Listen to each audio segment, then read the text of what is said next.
Welcome to Short Stories Podcast, your go-to podcast for gripping short stories perfect for dog walks, bus rides, and everyday chores. Each episode delivers a bite-sized adventure, vivid, heartfelt, and crafted to spark your imagination while you move through your day. From desert treks to quiet triumphs, our stories fit your busy moments. Plug in, press play, and let the narrative carry you. New episodes drop weekly, so subscribe now and make every task a tale. For today's episode, we have bindings by the show's creator, Anne. In this short otherworld fantasy story, Mela, a mute apprentice, treks through a harsh desert with her camel Skiff, learning the art of protective salt circles. When danger strikes, her silent strength and quick wit face a critical test.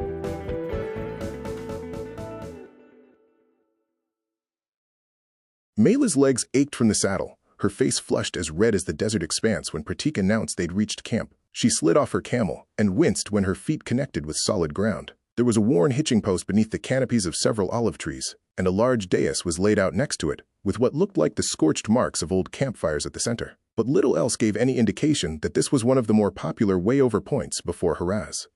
Mela walked over and tied the tether in a quick knot, her hands trembling ever so slightly. This was her first night out away from the protection of the town and the salt priests. She gave the camel's neck a gentle pat. Skiff hummed and leaned into her touch.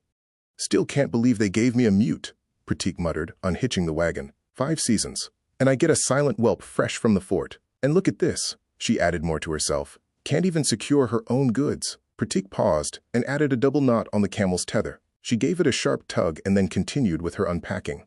Mela rolled her eyes, scratching behind Skiff's ears. His warmth eased her nerves. The stable boy had named him Skiff, a name she couldn't speak but held dear in her mind. Unlike the burrows at the boarding house, Skiff towered above her. Yet, he arched his neck down, and his steady gaze calmed her despite his size. "Pack's over there," Pratik pointed to a rubble pile resembling a crumbled dais. Mela complied and scanned the camp. Travelers spoke of ancient wayposts as marble wonders with fantastical statues. This was just jagged rocks and white dust, barely distinct from the red sands they'd crossed. Twisted, thorny vines choked boulders and cacti, but the road and clearing, salted by countless travelers, remained free of their grasp. "Hurry, child," Pratik called, waving her to the wagon. "The circle won't draw itself." Mela dropped her gear by the dais and joined Pratik. Bracing for another lecture, the trader opened an ancient wooden box, revealing 5 glass canisters of salt emerald, saffron, sapphire, crimson, and, of course, onyx. Each container was matched with smaller bags of matching grains. "You know these?" Pratik asked, her eyes as sharp as her voice. Mela nodded eagerly. She'd excelled at identifying salt blends, earning this apprenticeship despite her muteness. Yet Pratik tested her like a novice, as if silence meant incompetence. Mela clasped her hands tightly behind her back, hiding her frustration, and put on her attentive student mask. "Your salt blend must pair with the soil," Pratik said, tapping the canisters. "Choose wrong and you die. Takers don't care if you meant to do this or mean to do that. They simply hunger for life. Salt binds them out, preserves us. This," she lifted the emerald salt, "will be our primary base salt for here. Trust me, it's complex. We'll also use a touch of these," she continued, touching the saffron and onyx canisters. Mela nodded, familiar with the lore. Takers, spectral predators, drained essence, leaving only bones. Pratik, sweat beading on her leathery brow, glanced at the setting sun. "It can't be damnations, girl," she growled. "You've made me late with this." She tore open the emerald salt and rushed to the camp's edge, pouring a precise ring around the wagon and animals. Mela grabbed a matching bag, eyes following Pratik's careful steps. The trader doubled back with the crimson and onyx bags, building out the circle, and then added a thicker inner ring in just the bright green sands. Her precision reminded Mela of priests raking sand. Only this woman hunched lower, and the rags she wore would have brought shame to any respectable priest. Pratik eyed the salt bag in Mela's hand. "What's that for?" Mela raised her palms, then pointed to her dagger, miming dusting salt on the blade. Pratik chuckled softly. "A taker? With that knife? Salt won't stick, but keep it if it helps you feel safe." Mela pocketed the salt, smiling. The two prepared tack and curry, the red paste blending with the landscape. For once Pratik stayed quiet, her silence warm and something finally familiar to Mela. The two ate leaning against fallen columns, watching the sun vanish. Clouds hid the stars, leaving only the fire's glow.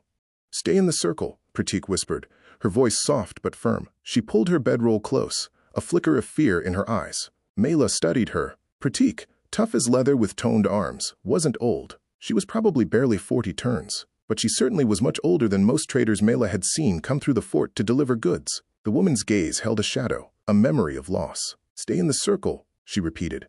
Skiff stirred, his long neck swiveling at faint noises. Mela rose to soothe him, stroking his flank. A piercing whistle cut through the night. Pratik yanked Mela down. "Your first time out, isn't it? They shouldn't have assigned me someone so green. Not after Kai."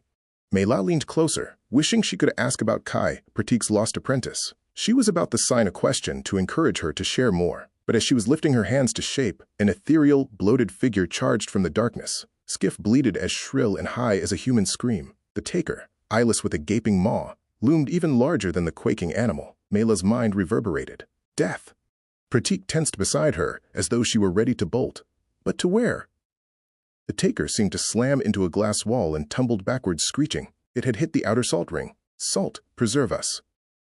The creature crouched beyond the binding, its forked tongue tasting the air. It rushed again, repelled by the rings, again and again. Skiff shifted nervously, his eyes wide. "Easy, boy," Pratik murmured, patting his snout. He snorted, restless. The taker charged. Skiff reared, his hoof grazing the outer ring, scuffing it. Mela saw it and tried to motion to Pratik and sign her the danger, but there was no time. A second taker lunged at her camel and hooked a long talon around his leg. Skiff cried out, and his great eyes whirled in pain and confusion. Mela grabbed his harness, pulling with all her strength, her heart pounding. "Let the beast go, or you'll kill us all," Pratik shouted, tossing salt to reinforce the circle. Mela's mind raced. She wasn't going to let her companion go. She grabbed her salt bag, throwing a handful at the taker's face. It recoiled, shaking. She glanced at her dagger, then the curry pot. With one last heave, she threw her whole body backward towards the fire. Skiff tumbled after her, free of the monster's grip, but only temporarily. His hooves had completely torn away the salt along the perimeter. The monster saw the opportunity. Mela twisted, taking her blade and dipping it into the thickened curry paste before coating it with salt. The second taker lunged at Skiff again, grazing his flank. Blood trickled, but he stayed upright. Mela charged at the man-shaped bloated creature, thrusting the salted dagger into the taker's side. Black ichor spilled, and it shrieked, fleeing into the vines. The first taker hissed, circling, but Mela stood firm, brandishing her blade. Her steady native silence seemed to unnerve the creature. Pratik finished the circle, the emerald salt glowing faintly. With one last glare, the taker turned on its heels and retreated. The trio stood as statues, until the creature's screeches finally faded into the night. Mela turned then to her mount. Skiff trembled, his leg bloodied but stable. Mela knelt, pressing her bedroll against the wound. Whispering silent reassurances, he nuzzled her, calming. Pratik knelt beside her, inspecting the camel's wounds. She got out some thread and a long needle and began to stitch him back up. "He'll be fine, girl. You did good." Mela's chest tightened. The remains of the camel's tether brushed across her leg. Her single knot had failed where Pratik's double held firm. Guilt crushed her. She had almost lost him. Pratik rested a hand on her shoulder. "You saved him. Saved us. Kai, well, he wasn't so lucky. Oh, he did already the first few nights. But the horror wore on him. He swore that he could see their faces, the people that the monsters used to be, you know. And then one day, he couldn't handle it anymore. Kai panicked and broke the circle, and before I could fix it, he was gone." Mela met Pratik's eyes, seeing her pain. She signed, "I'm sorry." Pratik nodded, squeezing her shoulder. "You're stronger than you know." They sat by the fire, Mela tending Skiff's wound with salt and cloth. He rested, his breathing steady. Pratik hummed a soft tune, a trader's lullaby, and Mela watched as her tough facade softened in the firelight. "You and that camel," she said, smiling. "Thick as thieves." Mela grinned, and her heart felt ever so lighter. She had doubted herself, her silence, but tonight she'd proven her worth. At dawn, Mela checked Skiff's leg. It was clean and showed the first signs of healing already. As Pratik cooked breakfast, Mela carved a pendant from a thick, dried-out stick. She etched out a small camel figure within a circle to remind her always of last night. Pratik sprinkled lilac salt over the clearing, whispering a prayer. "You're a brave one," she said as she climbed atop the wagon. "Proud to have you." Mela smiled and urged her camel forward and onto the road. She stroked Skiff's pendant and thought about the night and about the bindings. Mela knew she had much to learn, but here was where she was supposed to be. She turned and signed back to Pratik that she felt the same.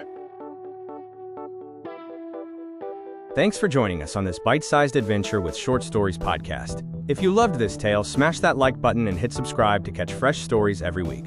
Share the journey, and let's make every moment a story worth hearing.